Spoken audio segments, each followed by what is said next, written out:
শরীয়তপুরের নড়িয়ায় ৮ বছরও শেষ না হওয়া ডাক্তার গোলাম মাওলা সেতুর নির্মাণ কাজ পরিদর্শন করেছেন শরীয়তপুর ২ আসনের জামায়াতে ইসলামের এমপি পদপ্রার্থী অধ্যাপক ডাক্তার মাহমুদ হোসেন বকাউল। ৮ বছর আগে শরীয়তপুরের নড়িয়ায় এই সেতুর নির্মাণ কাজ শুরু হলেও এখনও তা শেষ হয়নি। দীর্ঘদিন ধরে ভোগান্তিতে রয়েছে স্থানীয় মানুষ। গত শনিবার দুপুরে সেতুটি পরিদর্শন করেন অধ্যাপক ডাক্তার মাহমুদ হোসেন বকাউল। এ সময় তার সঙ্গে দলীয় নেতাকর্মী সহ বিভিন্ন শ্রেণী পেশার মানুষ এই হাল দেখলাম। আমরা মর্মাহত। দীর্ঘদিন যাবৎ, অনেক বছর যাবৎ মানুষের দুর্ভোগ। হাজার হাজার মানুষ এই নদী পার হচ্ছে চলার। ব্রিজটা হয়ে গেলে হাজার মানুষের চলাচলের উপকার হতো।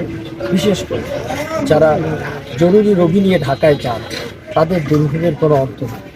আমরা জামায়াত ইসলামী ক্ষমতায় আসলে, এই আসনে নির্বাচিত হলে আমাদের প্রথম কাজ হবে এই ব্রিজ নির্মাণের যথাযথ উদ্যোগ নেওয়া। ইনশাআল্লাহ আমরা জনগণকে সাথে নিয়ে, কর্তৃপক্ষকে সাথে নিয়ে অতি দ্রুত এই সমাধান করব।